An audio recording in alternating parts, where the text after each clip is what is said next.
बताते हैं कि क्या हो रहा है, ये नहीं बताते कि इससे निकलने का रास्ता क्या है। हम्म। और जो बताते भी हैं वो ये बताते हैं कि डायलॉग ही रास्ता है। जी। ये भी सारी दुनिया जानती है कि जब युद्ध होता है तो बाद में अल्टीमेटली टेबल पर ही आना पड़ता है, पर टेबल पर कैसे आए, मैं आपके सामने एक सॉल्यूशन रखता हूँ।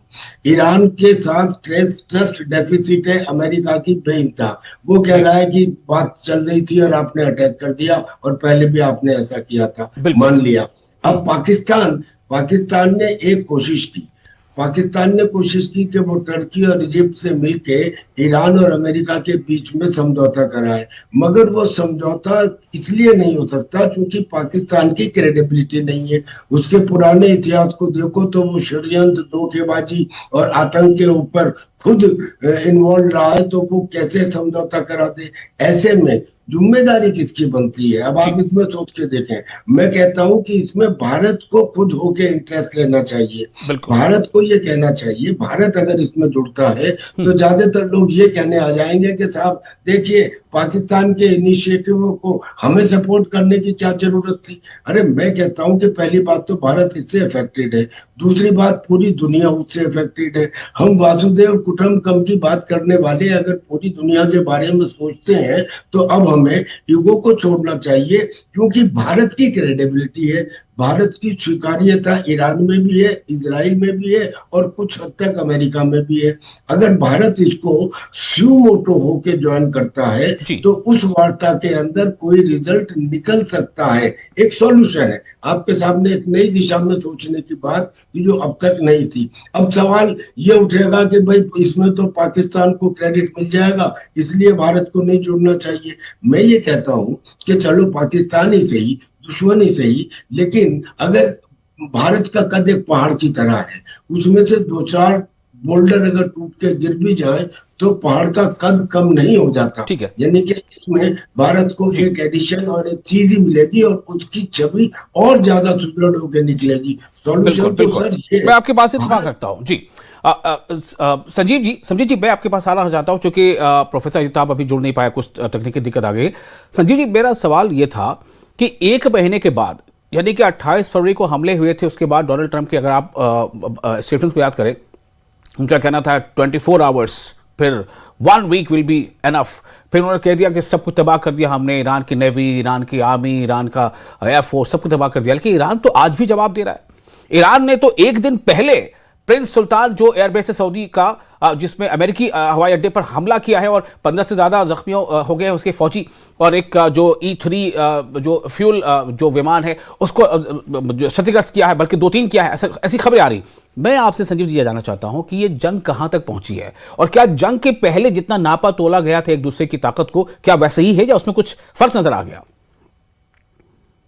देखिए, एक तो बात होती है कि राष्ट्रपति या जो वॉरिंग साइट्स हैं, जब वो जंग में उतरती हैं तो उसमें बहुत सारे रेटोरिक भी इस्तेमाल किए जाते हैं जी। और अनेक तरीके की ऐसी बातें कही जाती हैं कि जिससे कि जो विपक्षी जो पार्टी है, जो एडवर्सरी है, वो पहले से ही दबाव में आ जाए। हम्म। इसी वजह से डोनाल्ड ट्रंप इस बात को कहे कि 24 आवर्स में मैं इसको समाप्त कर दूंगा, फिर उसके बाद इतने समय में, कुछ इतने समय में, ये सारी जो बातें। और उसके बाद अभी भी आपने देखा कि उन्होंने कहा हमने पूरी नेवी समाप्त कर दी, एयरफोर्स समाप्त कर दी, लेकिन अभी भी तो स्टेट ऑफ हार्मुज में ईरान सेलेक्टिव ब्लॉकेट किया ही हुआ है हम्म। और वहां पर नेवी तो अभी भी उसकी काम कर रही है। तो ये कई ऐसे जो बातें जब कही जाती हैं और युद्ध के समय में जब कही जाती हैं तो उसके पीछे मनोवैज्ञानिक दबाव को बनाने का एक सीधा सीधा एक लेकिन तरीके इसमें से। इसमें और यह बात भी हमें नहीं भूलना चाहिए कि डोनाल्ड ट्रंप ने ओपनली जो है तमाम मुल्कों से साथ देने की मांग की थी, खासतौर से नाटो के मुल्कों से, यहां तक कि चाइना से, स्ट्रेट ऑफ हॉर्मुज़ खुलवाने के लिए। क्या हुआ फिर उसका? देखिए, ये मैं जैसे कि मैं पहले भी कह रहा था और कि जो वेस्ट एशिया के जो राष्ट्र हैं या जो नेटो के जो राष्ट्र हैं, यूरोप के राष्ट्र हैं, यदि वो इस युद्ध में नहीं शामिल होना चाहते हैं तो वो इस बात को दर्शाता है कि जो अंतर्राष्ट्रीय समुदाय है वो इस युद्ध का कोई रीजनल या ग्लोबल जो एस्केलेशन है वो नहीं देखना चाहता। और विश्व का जो समुदाय है वो जैसे कि हमारे प्रधानमंत्री श्री नरेंद्र मोदी कहते हैं कि युद्ध का युग नहीं है। जाहिर है कि इस युग को युद्ध का युग बनाने की कोशिशें, साजिशें बहुत चल रही हैं। जी। तरह तरीके के ऐसी स्टेप्स लिए जा रहे हैं कि जिससे कि ये युद्ध का युग में ही बदल जाए। और जैसा कि अभी दिख भी रहा है, जो तस्वीरें सब देख रहे हैं, पहले रशिया बिल्कुल। यूक्रेन का युद्ध संजीव जी, चल ही मैं रहा था। आपको थोड़ा सा रोकना चाहूंगा, माफ कीजिएगा। मैं अजिताभ जी जुड़ गए हैं, जरा देखता हूं शायद अगर इस पर आवाज उन तक पहुंच पा रही है तो। अजिताभ जी, मेरी आपको मेरी आवाज मिल पा रही है? जी हाँ, बोले। मेरा सवाल वही है, जंग कहां किस बहाने तक पहुंचा? 1 महीना पूरा हो गया है, अब क्या लग रहा है? ये जंग आगे जंग ही होती रहेगी या फिर बातचीत का प्रोसेस जो है उससे वाकई सिंसियरिटी नजर आ रही है? प्रोफेसर अजिताभ। आवाज नहीं आ रही है मुझे। प्रोफेसर अजिताभ को हमारी आवाज नहीं मिल पा रही है। चलिए हम कोशिश फिर करेंगे कि आपसे हम जुड़ पाए, आप हमें सुन पाते। संजीव जी, यही सवाल आपके पास, फिर कोशिश होगी हमारी उनके पास जाने की, फिलहाल आप जवाब दे दें। हाँ जी जी, मैं जो पहली बात कह रहा था कि जो इस युद्ध का युग बनाने की पूरी जो कवायद है, साजिश है, जी। वो लगातार चल रही है। एक युद्ध 4 वर्षों से ज्यादा समय का चल ही रहा है, रशिया यूक्रेन का, बीच में इजराइल हमास सर, का मैं भी संक्षेप युद्ध में थोड़ा चला। इधर आना चाहता हूं। संजीव जी, मेरा सवाल अब ये है कि स्ट्रेट ऑफ हॉर्मुज़ को लेकर के जो समस्याएं हैं, दुनिया के कई देश उसको झेल रहे हैं। मेरा सवाल ये है सर कि क्या ये जो अब मामला चल रहा है कि अमेरिका जो है मरीज भेज रहा है, पेंटागन जो है कुछ और ट्रूप्स भेज रहा है, तो क्या ये ग्राउंड डिवीजन का सच में ये ऐसा होने जा रहा है? आपको क्या लग रहा है? अगर ऐसा होगा इसका मतलब है कि जंग अभी जल्दी खत्म नहीं होगी। हौसी ने टारगेट दे दिया कि हम रेड सी पे कब्जा कर लेंगे। किधर जा रहे हैं? देखिए, यदि आज की डेट में बात करें, 30वें दिन बात करें, तो अभी भी कोई बड़े जो एफर्ट्स जो डायलॉग और डिप्लोमेसी की तरफ, चैनल ऑफ कम्युनिकेशन को ओपन करने की तरफ तो नहीं दिखाई दे रहे हैं कि उसमें सफलता मिल रही हो। प्रयास जरूर हुए हैं और शर्तें जरूर रखी गई है, प्रपोजल्स रखे गए हैं, लेकिन अमेरिका यदि इसी तरीके की स्थितियां बनी रहीं तो मेरा ऐसा मानना है कि वो खार्ग आइलैंड में और स्ट्रेट ऑफ हॉर्मुज के ये जो ब्लॉकेड को, जो अमेरिका के लिए और उसके जो क्लोज जो एलाइज और पार्टनर्स के लिए जो सेलेक्टिव तरीके से इस्लामिक रिजीम ने इम्पोज कर रखा है, उसके विरुद्ध वो स्पेशल मिलिट्री ऑपरेशन करेगा। और वो जो स्पेशल मिलिट्री ऑपरेशन की जो तैयारियां हैं, वो अमेरिका तेज गति से कर रहा है। जैसा कि आप जानते हैं कि 3500 जो अमेरिका के जो सोल्जर्स हैं, जिसमें कि 2,500 मरीन्स हैं, 1000 सेलर्स हैं और एम्फीबियस असॉल्ट शिप्स वहां पहुंच रही हैं। तो अमेरिका एक स्पेशल मिलिट्री ऑपरेशन करने की तैयारी में जरूर दिखाई देता है और आने वाले दिनों में ऐसे ऑपरेशंस लॉन्च किए जा सकते हैं। इसकी संभावना लगातार बढ़ती जा रही है। प्रोफेसर अजिताभ, अब आप हमें सुन पा रहे हैं? नहीं है अभी, हमारे सुन नहीं पा रहे।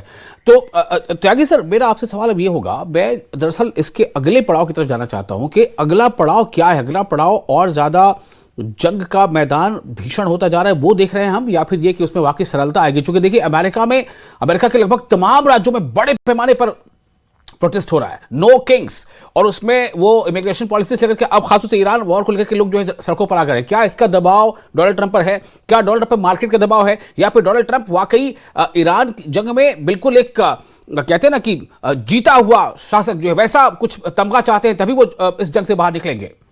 त्यागी साहब, देखिए, डोनाल्ड ट्रंप वही कर रहे हैं जो डोनाल्ड ट्रंप से पहले वाले प्रेसिडेंट चाहते थे जी। वो सिर्फ थिंक करते रहे, सोचते रहे कि अब ईरान हमेशा death to America, death to Israel करता रहा, और वो सोचते रहे कि हम एक्शन लेंगे। अमेरिका की कई कैजुअलिटीज हुई जो ईरान ने करवाई दूसरे देशों में, लेकिन जो वो पुराने प्रेसिडेंट सोचते थे वो डोनाल्ड ट्रंप ने किया।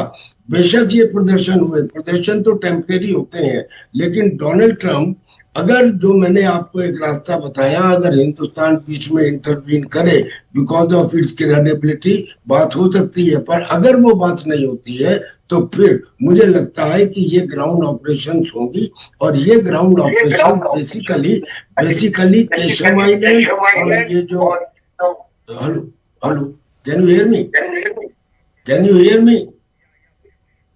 Hear me? क्या आपको मेरी आवाज आ रही है? आप सुन पा रहे हो, बताएं। जी हाँ, अब मैं सुन पा रहा हूँ। तो मैं ये कह रहा हूँ कि वो America main land of Iran के ऊपर तो कोई ग्राउंड ऑपरेशन करेगा ही नहीं। जियोग्राफिकल कंडीशन है, आ रही आवाज जी ठीक है, हो सकता है वो हो सकता है कि स्ट्रेट ऑफ हॉर्मुज में ये जो 2-3 आइलैंड है, जो वहां पे किसी भी आने वाले ट्रांजिटिंग शिप को रजिस्टर ठीक करते है हैं। त्यागी सर मैं आपको थोड़ा सा रोकना चाहता हूँ। एक हमारे पास और एक गेस्ट जुड़ चुके हैं, मोहम्मद अली शाह, रक्षा विशेषज्ञ है। ये जरा सा अली जी, आपको मेरी आवाज मिल पा रही है अली साहब? जी, अ, आप हमें ये थोड़ा संक्षेप में बता दें, चूंकि काफी देर हो गई आपको जोड़ने में। मैं जल्दी से ये जानना चाहता हूं कि जंग जारी रहेगी या बातचीत वाला जो ट्रैक है उस पर तेजी आ रही है? बस सवाल ये सीधा।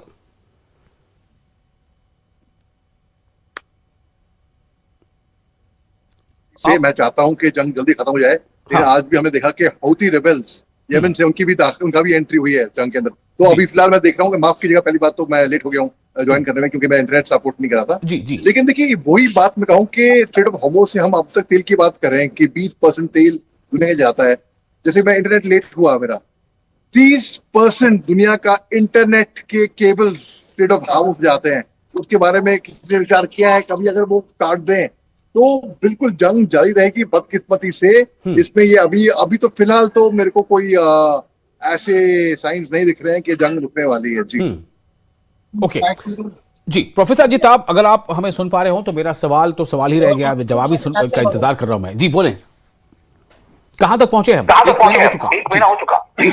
देखिए, जंग तो थमता नजर नहीं आ रहा है। मेरी आवाज आ रही है? हाँ बिल्कुल आ रही है, बोलिए। जी, जंग थमता नजर नहीं आ रहा है, बल्कि अब तो एक और फ्रंट खुल गया है यमन की तरफ से, जो हुतियों ने इजराइल पे अटैक किया है उससे। और ये इसका तो एक कह रहे हैं ना कि जो हॉरिजॉन्टल एस्केलेशन, अब वो ईरान के अलावा और जगहों से भी खुल गया है फ्रंट। और ये निश्चित रूप से अमेरिका और इजराइल के लिए एक ज्यादा चुनौतीपूर्ण होने जा रहा है। इस बीच जो अभी और भी हमारे जो को पैनलिस्ट ने कहा, अली शाह जी ने जो कहा, बिल्कुल एक खतरा है कि इंटरनेट पे जो केबल्स उसके हैं उससे 30% जो आ रहा है, उससे एक और नई दुविधा वर्ल्ड के लिए आएगी। क्योंकि कम्युनिकेशन इज द की।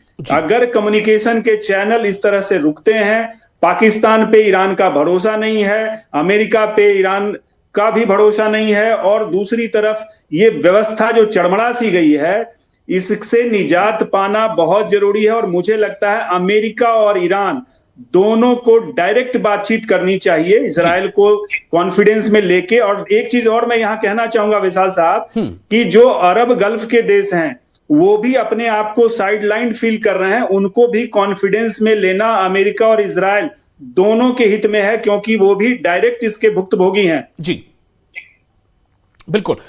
एक और चीज मैं इस तरफ इशारा कर रहा था कि ईरान में भी लोग सड़कों पर आ रहे हैं, वो ईरान के गवर्नमेंट के फैसलों के साथ अपनी सॉलिडारिटी दिखा रहे हैं।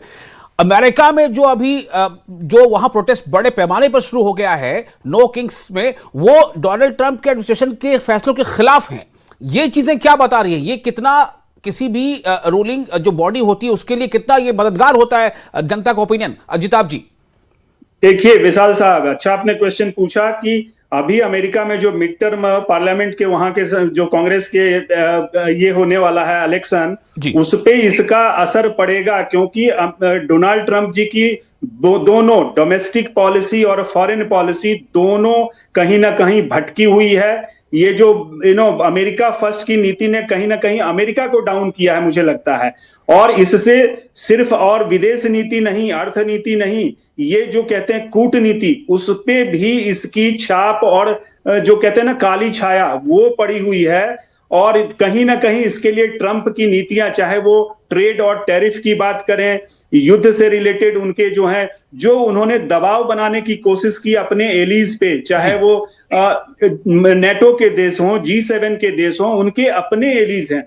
हर किसी से डंडे के जोड़ पे इन्होंने अपने हक में सब कुछ करना, हाँ। तो वो उनका बैकफायर करता नजर आ रहा है। और उसी का परिणाम ये जो कहते हैं ना किंग वाली नीति हो गई, उसके खिलाफ लोग इजराइल में भी उठे हुए हैं और अमेरिका में भी ये प्रदर्शन चल रहा है। सोचिए, अमेरिका के 50 जो स्टेट्स हैं, हर जगह लगभग 3100 रजिस्टर्ड जो हैं, ये धरना प्रदर्शन वहां हो रहा है उनके अगेंस्ट में। डेफिनेटली ये उनकी नीतियों का दुष्प्रभाव और फेल्योर दिखाता है। चलिए, मैं बहुत ही माजरत के साथ कि मेरे पास समय बचा नहीं है, कुछ ना कुछ तकनीकी कारण हो गया, हमारे साथ मेहमान देर से जुड़ पाए। अली साहब और त्यागी सर, आपसे भी मैं अब मजीद सवाल नहीं कर सकता।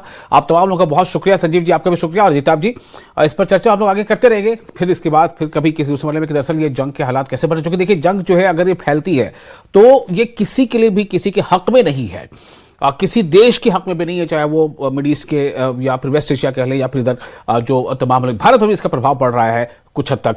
हालांकि भारत की विदेश नीति कुछ ऐसी है कि उसने अभी तक इसके बुरे असरात को संभाल रखा है, लेकिन ये देखना होगा कि जंग आखिर किस पड़ाव तक पहुंचती है। 1 महीना पूरा हो गया है, 24 घंटे और हफ्तों की नैरेटिव से निकलते निकलते 1 महीना तक पहुंच गया है। आगे क्या होगा इस पर नजर बनाए रखेंगे। आप बने रहे न्यूज़ 18 के साथ, हमें दे इजाजत।